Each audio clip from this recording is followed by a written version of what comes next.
Logos ministry या channel मध्ये आपणा सर्वांचे हार्दिक स्वागत आहे। प्रभू येशू ख्रिस्त जो संपूर्ण जगाचा उद्धार करता त्याच्या अति पवित्र आणि सामर्थ्यवान नावाने मी एलन लोबो आपणा सर्वांचे लोगोस मिनिस्ट्री या चॅनल मध्ये स्वागत करीत आहे। हे चॅनल सबस्क्राइब करणाऱ्या सर्वांचे मी हृदयपूर्वक आभारी आहे। आजचा हा संदेश जर तुम्ही पहिल्यांदाच पाहत असाल आणि जर हा संदेश तुम्हाला आवडला तर माझी आपणा प्रत्येकाने विनंती आहे की हा संदेश तुम्ही लाईक करावा आणि तुम्ही इतरांपर्यंत शेअर करावा। तसेच आमचे नवीन येणारे जे संदेश आहेत ते तुम्हाला कायम मिळत राहावे म्हणून तुम्ही नोटिफिकेशन साठी बेल रिंग प्रेस करावी।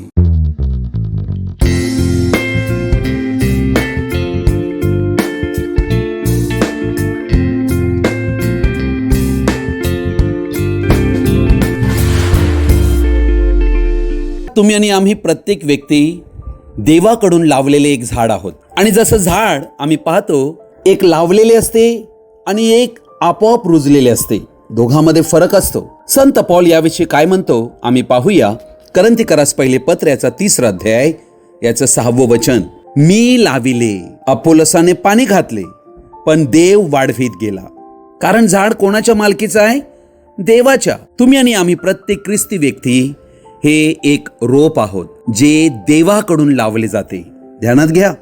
आणि येथे संत पौल साक्ष देत आहे, मी लाविले, अर्थात प्रेषिताद्वारे जे प्रभूचे सेवक होते त्यांच्याद्वारे हे झाड लावले गेले। अपोलोस हा एक सेवक होता, त्याने पाणी घातले, अर्थात वचन म्हणते देव वाढवीत गेला।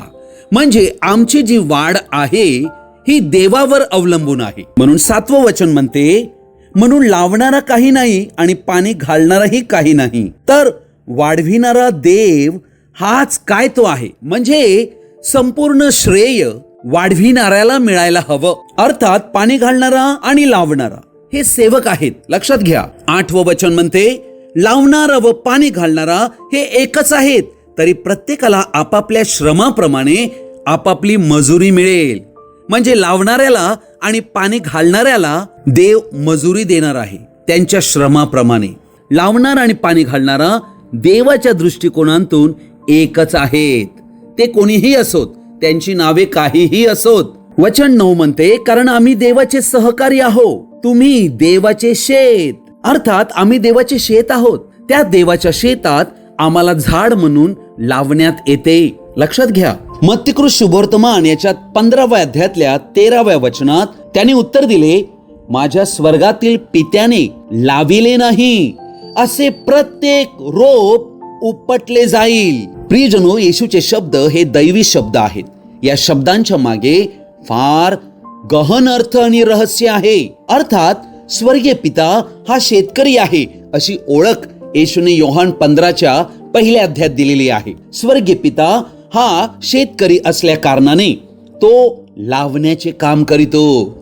आणि आताच आम्ही वचन पाहिले, संत पौल अपोलोस यांच्याद्वारे लावण्यात आले, पाणी घालण्यात आले, कारण त्यांना ते काम सोपवून दिले होते, अर्थात स्वर्गीय पित्याने त्यांना पाचारण केले। अर्थात येथे आम्हाला ही गोष्ट समजणे गरजेचे आहे की स्वर्गीय पिता जे रोप लावतो ते अतिशय महत्वाचे आहे, कारण ते लावण्यात आलेले आहे।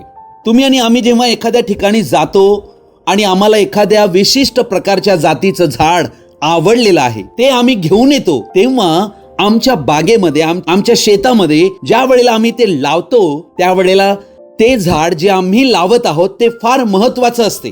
अर्थात वचन म्हणते की स्वर्गीय पित्याने जे लावले नाही असे प्रत्येक रोप उपटले जाईल। म्हणजे माझ्या भावा बहिणींनो, या शब्दावरून आम्हाला काय कळते की स्वर्गीय पिता जे लावतो तेच रोप राहील, बाकीचे सगळी रोप ही उपटली जातील। अर्थात आजच्या जगामध्ये अनेक ख्रिस्ती संप्रदाय निर्माण झालेले आहेत आणि ते आपल्या संप्रदायाप्रमाणे, आपल्या शिकवणुकीप्रमाणे ते शिकवित आहेत, अर्थात वचनामध्ये काही ना काही मिलावट ते करून शिकवित आहेत। म्हणून त्यांचं शिक्षण संपूर्णपणे बायबलच्या शिक्षणाशी जुळत नाही। ते देखील अनेक लोकांना त्या चर्चचे सभासद बनवितात, परंतु त्या आहेत सर्व संस्थागत मंडळ्या आणि अशा प्रकारे त्यांनी लावलेले रोप ही उपटून जातील, कारण ती स्वर्गीय पित्याने लावलेली नाहीत। 14व्या वचनात प्रभू येशू म्हणतो, त्यांना असू द्या, ते आंधळ्याचे आंधळे वाटाडी आहेत आणि आंधळ्याला नेऊ लागला तर दोघेही खाचेत पडतील. अर्थात या ठिकाणी आम्ही पाहत आहोत की जे रोप आमच्या प्रभूने लावलेलं नाही, स्वर्गीय पित्याने लावलेलं नाही, ते प्रत्येक रोप हे आंधळ्यांचे आंधळे वाटाडीच असणार. याचा अर्थ काय? वाटाडी म्हणजे मार्गदर्शक. अर्थात मार्गदर्शकच आंधळा आहे, तर तो आंधळ्या लोकांना कुठे घेऊन जाईल? येशू म्हणतो दोघेही खाचेत जातील, म्हणजे नाशाच्या दरीत ते जातील. हा याचा अर्थ आहे. आंधळे म्हणजे कोण? ज्यांना आध्यात्मिक दृष्टी नाही, आध्यात्मिक सत्याचा प्रकाश नाही, ते प्रत्येक व्यक्ती आंधळे आहेत. म्हणजे या जगात तुमचा आणि आमचा जीव वाचला जावा अशी इच्छा असेल तर प्रियजनो हो, आम्ही आंधळ्याच्या मार्गाने चालू शकत नाही. आम्हा प्रत्येक जणांकडे देवाच्या वचनाचा प्रकाश हवा, ते डोळे हवे. इर्मयाचं पुस्तक 17 अध्यायाचं 7 आणि 8 वचन. जो पुरुष परमेश्वरावर भाव ठेवितो, ज्याचा भाव विषयक परमेश्वर आहे, तो धन्य. तो जलाशयाजवळ लाविलेल्या वृक्षासारखा होईल. अर्थात जे वृक्ष लावण्यात आलेले आहे, तो आपली मुळे नदी किनारी पसरील. उन्हाची झळही येते, तिला तो भिणार नाही. त्याची पाने हिरवी राहतील. अवर्षणाच्या वर्षी त्याला चिंता पडणार नाही. तो फळे देण्याचे सोडणार नाही. प्रियजन हो, हे किती सुंदर वचन आहे. हे वचन आम्हाला दर्शवित आहे, देव जेव्हा आम्हाला लावतो तेव्हा तो आम्हाला जलाशयाजवळ लावतो, नदी किनारी लावतो, जेथे आम्हाला कायम पाणी मिळू शकेल. कारण त्या झाडाला पाण्याची फार गरज आहे. म्हणून तो आपली मुळे नदी किनारी पसरील. मुळं जी आहेत ही झाडाचा सर्वात महत्वाचा भाग आहे, कारण ती मुळेच जमिनीत खोलवर जात असतात. अर्थात झाडाचे 2 भाग आम्हाला आढळतात, एक जमिनी खालचा आणि एक जमिनी वरचा. अर्थात आम्ही पाहत आहोत की जसं झाड आम्हाला वर वाढलेलं उंच दिसते, तशी त्याची मुळं पण वाढली पाहिजेत खाली, तर ते झाड अतिशय सुरक्षित, न ढळणारं आणि स्थिर मुळावलेलं असं असते. अशा झाडाला येणारं वादळ, वारा, पाऊस, ऊन काहीही त्याचं वाईट करू शकत नाही, ते हादरू शकत नाही. देव तुम्हाला आणि आम्हाला एका झाडाप्रमाणे पाहत आहे. देव ज्या वेळेला आम्हाला लावतो तेव्हा तो आमची काळजी घेतो आणि तो आमच्या सभोवती सर्व गोष्टी अशा प्रकारे रचतो, कारण आम्ही त्याच्या दृष्टीने फार मौल्यवान आहोत. लक्षात घ्या, उन्हाची झळ येते तरी तिला तो भिणार नाही. त्याची पाने हिरवी राहतील. अवर्षणाच्या वर्षी म्हणजे दुष्काळाच्या वर्षातही, अर्थात हे सीझन दाखवलेत. आमच्या जीवनात वेगवेगळे हंगाम येत असतात. कैक वेळेला दुःख येत असते, कैक वेळेला निराशा असते. हे वेगवेगळे हंगाम असतात. अर्थात आमच्या जीवनात कैक वेळेला चिंतेचे विषय येत असतात. परंतु वचन म्हणते अवर्षणाच्या वर्षी त्याला चिंता पडणार नाही, म्हणजे चिंतेने तो व्याकुळ होणार नाही, तो फळ देण्याचे सोडणार नाही. शेतकरी खुश कधी होतो? जेव्हा ते झाड फळ देते. अर्थात प्रत्येक शेतकरी हा अपेक्षा करीत असतो की जे झाड मी लावत आहे हे उद्या मोठं होणार आहे आणि ते आम्हाला सुंदर आणि भरपूर फळ देणार आहे. अर्थात प्रत्येक झाडाचा उद्देश आहे. शेतकऱ्याच्या मनामध्ये हे विचार असतात, त्याच्या योजना असतात. झाड लावताना देवाने अद्भुत रीतीने आम्हा मनुष्यांकडे पाहिलेला आहे आणि तो एक शेतकरी आहे. आम्ही त्याच्या शेतातील रोप आहोत, त्याने लावलेले रोप. काय तुम्ही ही गोष्ट समजत आहात की तुम्ही ते लावलेले रोप आहात? स्तोत्र संहिता याचा 1 अध्याय याचं 3 वचन मी वाचत आहे. जे झाड पाण्याच्या प्रवाहाजवळ लावलेले असते, जे आपल्या हंगामी फळ देते, ज्याची पाने कोमजत नाहीत, अशा झाडासारखा तो आहे. आणि जे काही तो हाती घेतो ते सिद्धीत जाते. अर्थात देवाने लावलेलं रोप जेव्हा तो पाण्याच्या प्रवाहाजवळ लावतो त्यावेळेला ते झाड हंगामी फळ देत आहे, त्याची पाने कोमजत नाही, असं झाड तो बनतो. अर्थात असा व्यक्ती यशस्वी होतो जो देवाने लावलेला आहे. पानं कोमजत नाही त्याचा अर्थ काय? झाड रसभरीत आहे, टवटवीत आहे, खुश आहे. ज्या ठिकाणी त्याला लावण्यात आलेला आहे तेथे त्याने मूळ पकडलेला आहे. देव जेव्हा आम्हाला लावतो तेव्हा त्याच्या खऱ्या मंडळीत तो आम्हाला लावतो, जेथे संपूर्ण शुभवर्तमानाचा प्रचार होतो. जेथे देवाने निवडलेले पुढारी असतात, जेथे पवित्र आत्म्याच्या अधीन त्याच्या नेतृत्वात मंडळी चालविली जाते, देवाची मंडळी ओळखणं फार गरजेचे आहे. आज अनेक ख्रिस्ती लोक भटके झाले आहेत. ते सतत भटकत असतात, अर्थात ते स्थिर नाहीत. एक झाड जर लावलं गेलं तर ते झाड लावल्यावर आम्हाला कळते कैक दिवसामध्ये ते झाड टवटवीत होते, आणि अर्थात त्यावरनं आम्हाला कळते की या जमिनीमध्ये हे झाड खुश आहे. परंतु कैक झाडं मूळ पकडत नसतात, कारण ते स्थिर नसतात. पित्याने लावलेली रोपे अशी वागू शकत नाहीत. हे कृपया आम्ही समजून घेतलं पाहिजे. प्रियजन हो, देवाने जुन्या करारामध्ये इस्रायल लोकांना देखील झाडाचीच उपमा दिलेली आहे. ते इस्रायल लोक मिस्र देशात गुलाम बनले होते आणि देवाला त्यांना काढायचे होते. पण त्याचं रूपक कसं दाखवलेलं आहे, त्याचे चित्र आसाफ नावाच्या संदेष्टाने वर्णिलेलं आहे. स्तोत्र 80 अध्याय याच्या 8व्या वचनात, मिस्र देशांतून तू द्राक्षवेल काढून आणला. हा द्राक्षवेल कोण? इस्रायली लोक. आणि राष्ट्रांना घालवून, म्हणजे कनान देशात अनेक राष्ट्रे होती, त्या सगळ्यांना घालवून दिले आणि तो त्यांच्या भूमीत लाविला, ज्याला आज आम्ही इस्रायल देश म्हणतो. तू त्याकरिता जागा तयार केली आणि त्याने मूळ धरून देश व्यापिला. अख्खा देश त्यांच्या ताब्यात आला. त्यांच्या छायेने पर्वत आणि त्यांच्या फांद्यांनी देवाचे गंधसरू आच्छादित झाले. त्याने आपल्या फांद्या समुद्रापर्यंत आणि आपले फाटे त्या नदीपर्यंत लांबविले. त्यांची कुंपणे तू का मोडिली? प्रियजन हो, इस्रायलचा इतिहास आम्ही पाहिल्यावर आम्हाला आढळते इस्रायल लोकांनी देवाच्या आज्ञांचे उल्लंघन केले. यहोवा देवाला सोडून आशेर देवीची आणि बाल देवाची पूजा केली.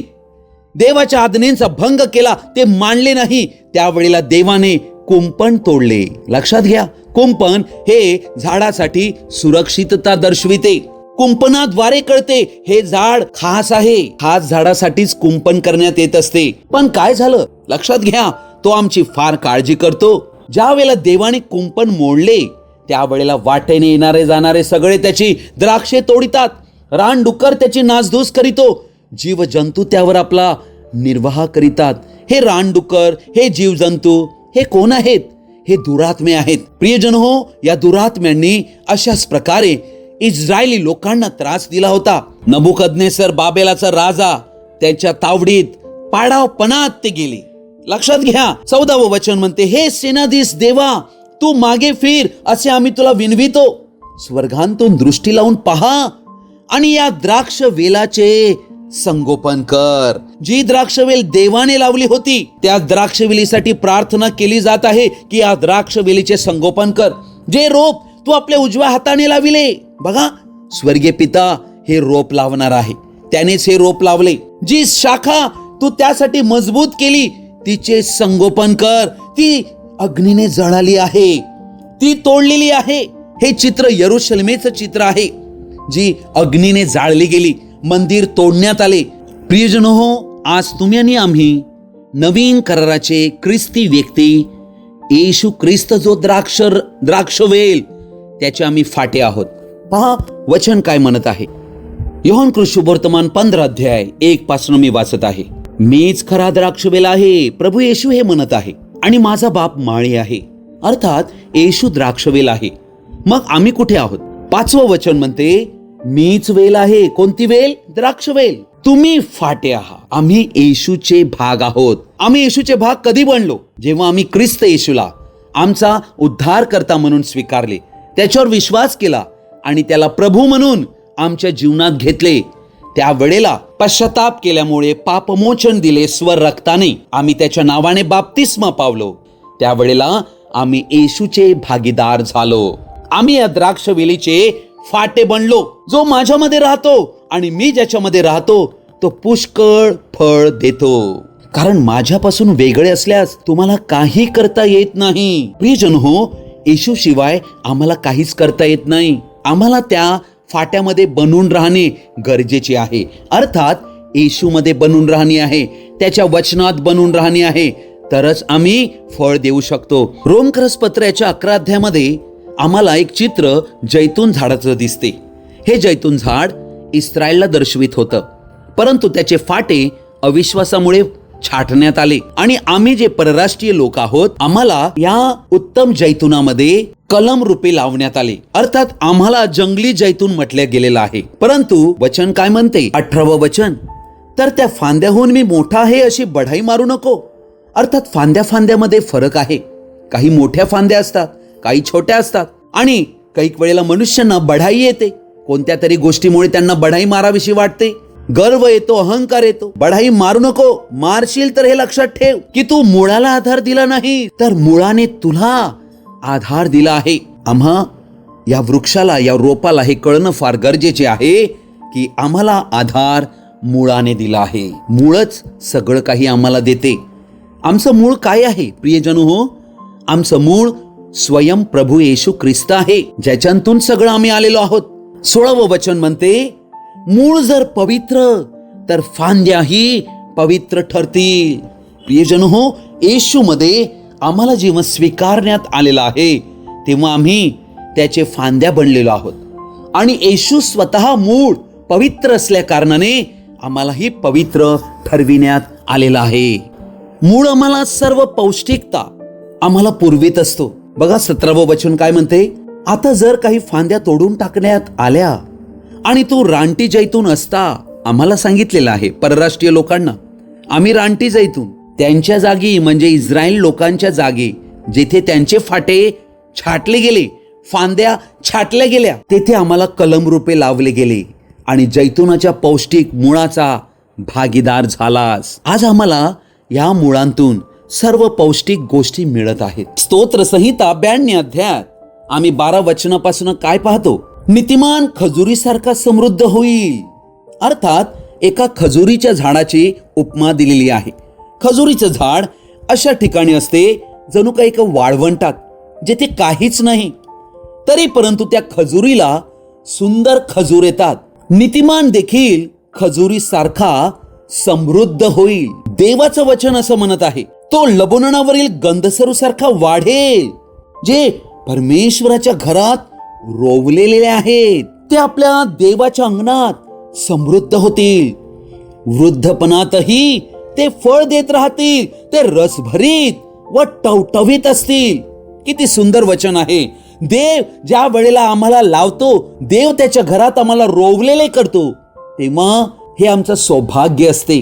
त्यामुळे कितीही वयातीत झाले तरी ते फळ देणे सोडत नाहीत. ते रसभरीत आणि टवटवीत असतील. कुठून येतो तो रस, कुठून येतो तो टवटवीतपणा? त्या मुळांतून. ते मूळ आधार देते झाडाला. लक्षात घ्या, त्यावर आमची वाढ होत आहे. मुळाने आम्हाला आधार दिला आहे. मुळच आम्हाला सर्व सेंद्रिय पदार्थ पुरवितो. म्हणून कधीही आम्हाला गर्विष्ठ होता कामा नये. आम्हाला देवाचे भय धरणे आहे, कारण देवामध्ये जे चांगुलपण आहे त्या चांगुलपणात आम्ही राहू तरच आम्हाला त्या मुळापासून सगळं मिळेल. नाहीतर आम्ही छाटले जाऊ शकतो. आम्ही छाटले जाऊ नये म्हणूनच हा संदेश आपणा सर्वांकडे येत आहे.